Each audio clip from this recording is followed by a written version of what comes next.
I'm very lucky. I'm lucky because this is my first meeting of BIMSTEC. And that meeting begins with the meeting with the young people. That's what makes me very lucky. All along, I tried to get inspiration from young people, and that helped me to move in the direction that I see in the eyes of the young people and the hopes and aspirations of the young people. That has driven me all along. So I'm very happy that this BIMSTEC journey for me begins with the young people. In this brief presentation, I'll just talk about some of the highlights of my story, how it went. But Excellencies and ladies and gentlemen, and my young friends, first I must express my deep condolences for the tragedy that's taken away so many lives in Myanmar and also in Thailand.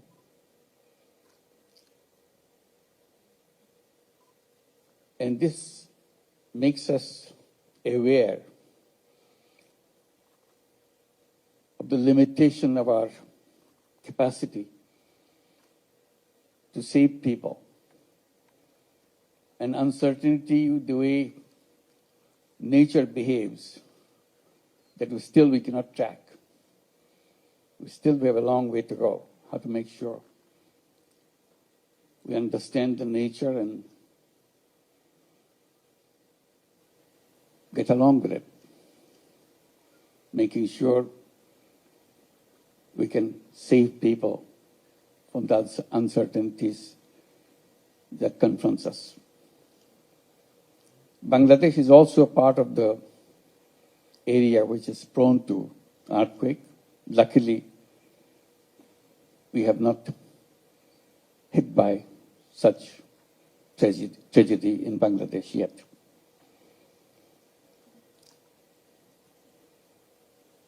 I'll just give an idea how I got into the things that I have done in the past.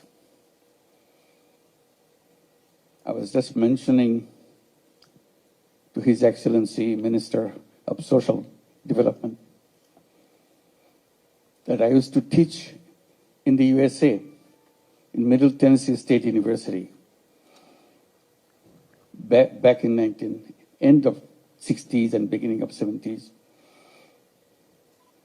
I was mentioning because I was surprised to see in my class, almost 1/3 of the class are Thai students. That's not what I expected when I began my teaching job. But I became very close to them. One reason was they are doing very bad in exams. Not because they're bad students. They're very good students. But they couldn't write in English. So I gave them a formula how we overcome that problem. That I'll say, you write in Thai, don't have to worry about it. Don't have to write in English. I'm not your English teacher, I'm your economics teacher. So they will write in Thai, and I'll pick one of the Thai students to come to my place and explain to me, read it, and explain to me what the student is writing about. If I see that it's written in the right way, he gets the grade. So I became a good friend of all the Thai students, of course. So that link lingered for a long time. And I left USA just because Bangladesh became an independent country in 1971. I left in the June of 1972 to come back to Bangladesh with all the excitement that you have a new country, you can design it with the dreams of your imagination, and you're all excited that you have independence, an independent country. So I was trying to see what I can do in that journey. But very soon, all the excitements of creating a new country started disappearing because Bangladesh was sinking very deep into economic troubles. By 1974, we had a terrible famine in the country. We read about famine in the textbooks, in the history books, but never see a famine around here. Now we have the experience of seeing a famine. You are coming from the United States with all the excitement of moving forward. Now country is sinking in depth, unimaginable depth. You see dead bodies on the street. It's not a disease, it's not COVID-19 which made them die. It's just not being able to have fistful of rice to keep them alive. So as a young person, you start wondering, what good is this university where I'm teaching is all about? You can teach all the brilliant theories in classrooms. Walk out of the classroom, you see dead bodies. So it unnerved me completely. I didn't know where to begin, what to do. I did little thing here, little thing there, didn't work. Then I decided, Bangladesh is too big for me. I'm a small guy. I can't do anything for whole Bangladesh. But I can do something for the village next to the university campus. This is a very interesting university, beautiful new university, but located in the midst of villages, not in the city, in an urban setting. So I decided this tiny village next to the campus is my Bangladesh. I'll do everything I can to make sure this village remains away from the deaths from hunger. Not only this year, next year, a year from now on. So all the imagination that you have with a good economic life, I tried to bring in my ideas, how to build this, create those situations in this village. I did little things again to see if I can be helpful to people. Then I realized the village is too big for me. I can't do anything for the whole village. So I started paying attention to individuals. That's a long story. When I started talking to the people in the village, get to know them, they look at me with suspicion because I'm coming from the university, which is just next door. But still, you're a kind of quote-unquote foreigner. Luckily for me, I could speak the local dialect. So that way, there was no language difference. So one particular event took me to take a next step. Woman I met, she was a victim of a loan shark. She did a wonderful job, but the benefit of her job is entirely taken away by the loan shark who provide her the money to buy the ingredients for whatever she is making. And the loan size was just over $1. That's a loan. But that $1 loan kind of made her into a slave labor.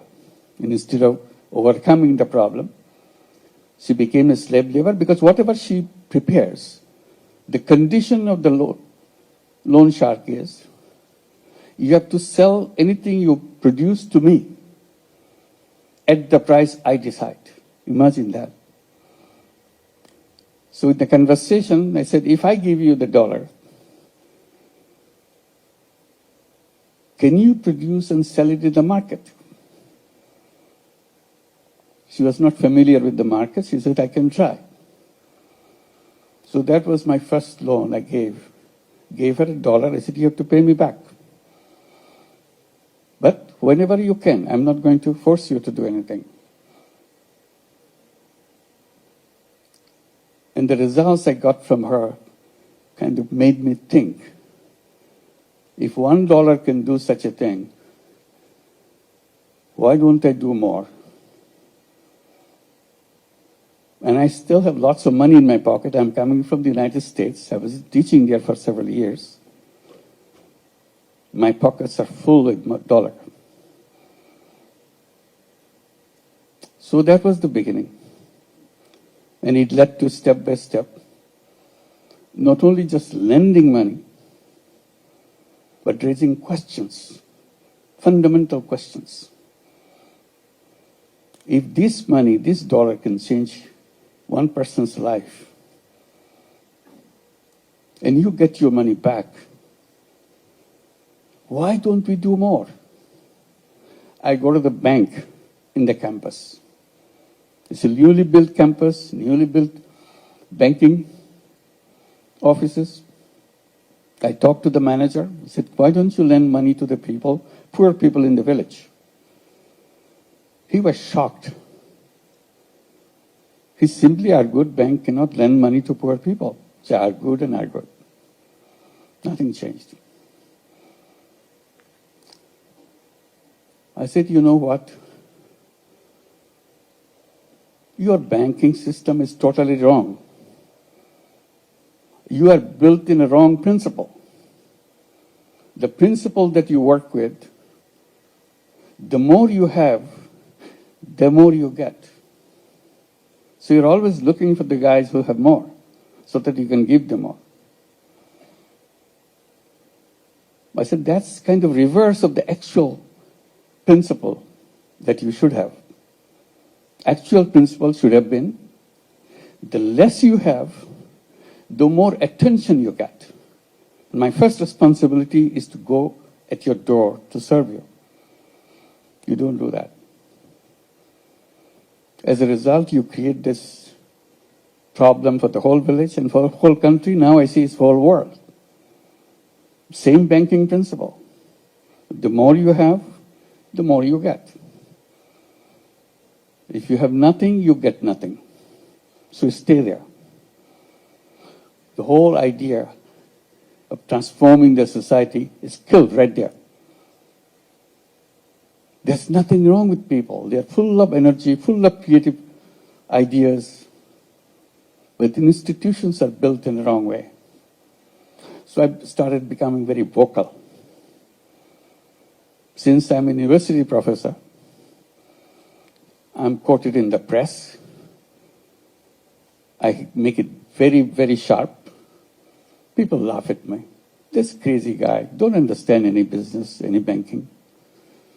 He keeps talking loud about something which cannot be done at all.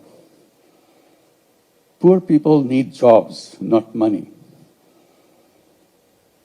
I started answering that question. I said, money is more important than job. That became another root of my arguments. And I continue to do that.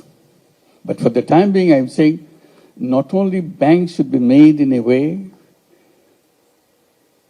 that it should be focusing, started doing business at the bottom first and then gradually move up. To make it more focused, I started saying, not only credit is important, it should be considered as a human right. People say, what bank loan has got to do with human rights? I said, everything. Right to live, right to shelter, right to health, right to health. These are recognized as human rights. You cannot achieve right to food, right to shelter, right to health, all these, unless you establish right to credit.